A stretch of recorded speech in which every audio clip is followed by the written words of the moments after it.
Resilience. It's a buzzword we hear all the time, but what if I told you that our ability to bounce back isn't just a personality trait, but a skill we can actually cultivate and strengthen?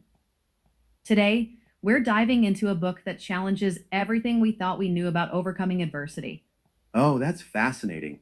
You've definitely piqued my interest. What's this book that's turning our understanding of resilience on its head?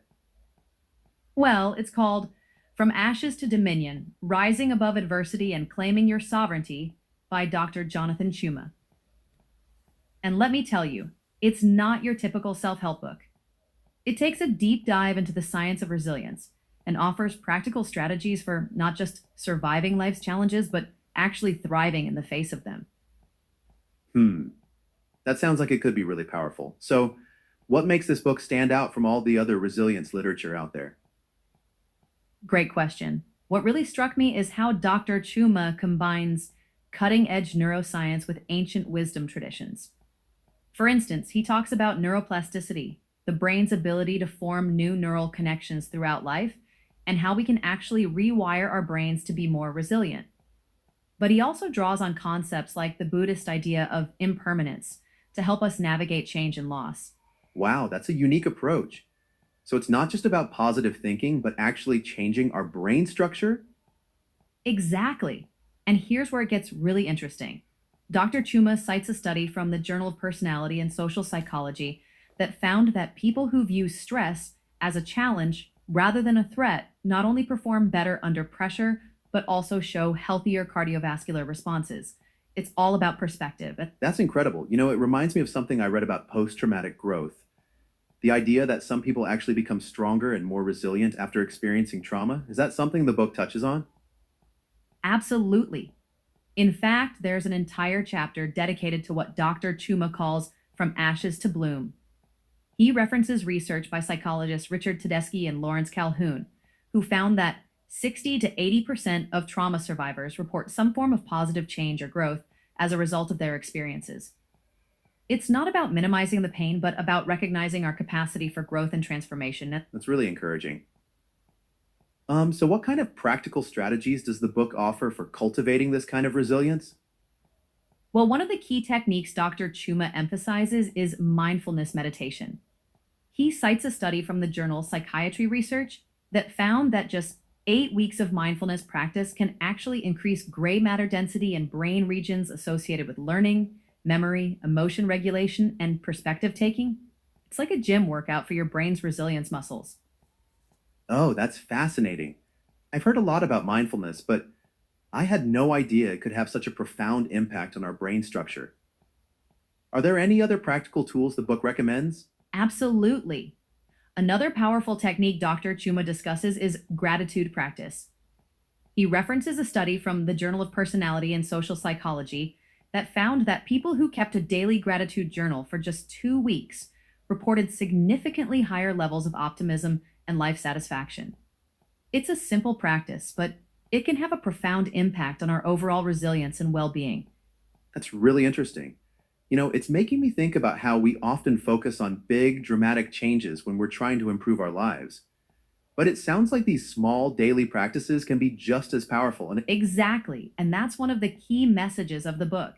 It's not about making huge overnight transformations, it's about taking small, consistent steps towards building our resilience. Dr. Chuma uses the analogy of compound interest, just like small financial investments can grow into significant wealth over time. Small investments in our mental and emotional well being can lead to profound changes in our resilience and overall life satisfaction. I love that analogy. It makes the whole process feel much more manageable. So, does the book talk about how we can apply these principles in our daily lives? Absolutely. One of the things I really appreciate about this book is how practical it is. Dr. Chuma provides a wealth of exercises and reflection questions at the end of each chapter. For example, he suggests starting each day with a resilience ritual, a combination of mindfulness meditation, gratitude journaling, and positive affirmations. He also emphasizes the importance of building a strong support network, citing research that shows social support is one of the strongest predictors of resilience. That makes a lot of sense.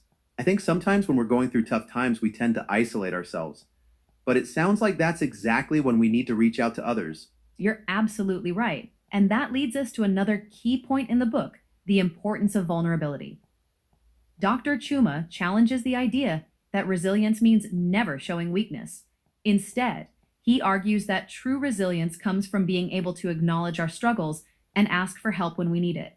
He quotes Brene Brown saying, "Vulnerability is not winning or losing. It's having the courage to show up and be seen when we have no control over the outcome." And That's such a powerful quote. It really shifts the way we think about strength and resilience, doesn't it? it really does. And I think that's what makes this book so transformative. It's not just about bouncing back from adversity, it's about using our challenges as catalysts for growth and self discovery.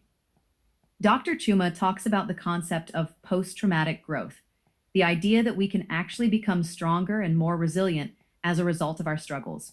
That's really inspiring.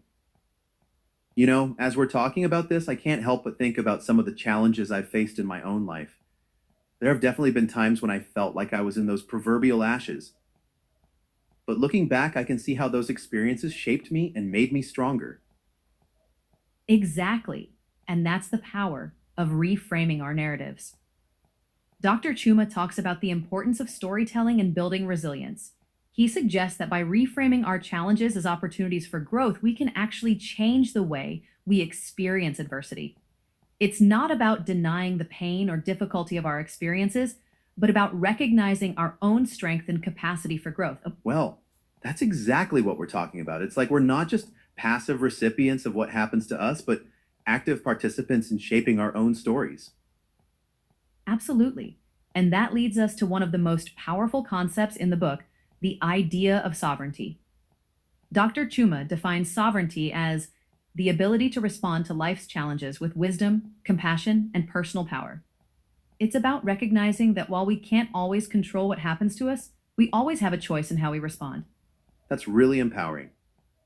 So, as we wrap up our discussion, what do you think is the most important takeaway from this book? That's a great question. I think for me, the most powerful message is that resilience isn't something we're born with or without. It's a skill we can cultivate and strengthen over time. Dr. Chuma quotes Viktor Frankl, who said, "Between stimulus and response, there is a space. In that space is our power to choose our response. In our response lies our growth and our freedom." It's a reminder that no matter what challenges we face, we always have the power to choose how we respond. That's beautiful. And it's a message I think a lot of our listeners could benefit from, especially in these challenging times. Absolutely. And I hope this discussion has inspired our listeners to explore their own resilience and sovereignty. Remember, everyone, no matter what storms you're facing in your life right now, you have the power to rise above them and create a life of purpose and fulfillment. It's not always easy, but as this book shows, it's always possible. Well said. And on that note, I think it's time to wrap up. Thanks for joining us on Gen FM, where we explore the stories that shape our lives. Until next time, keep rising, keep growing, and keep claiming your sovereignty. Couldn't have said it better myself. And remember, resilience isn't about never falling down, it's about always getting back up. Take care, everyone, and we'll see you next time on Gen FM.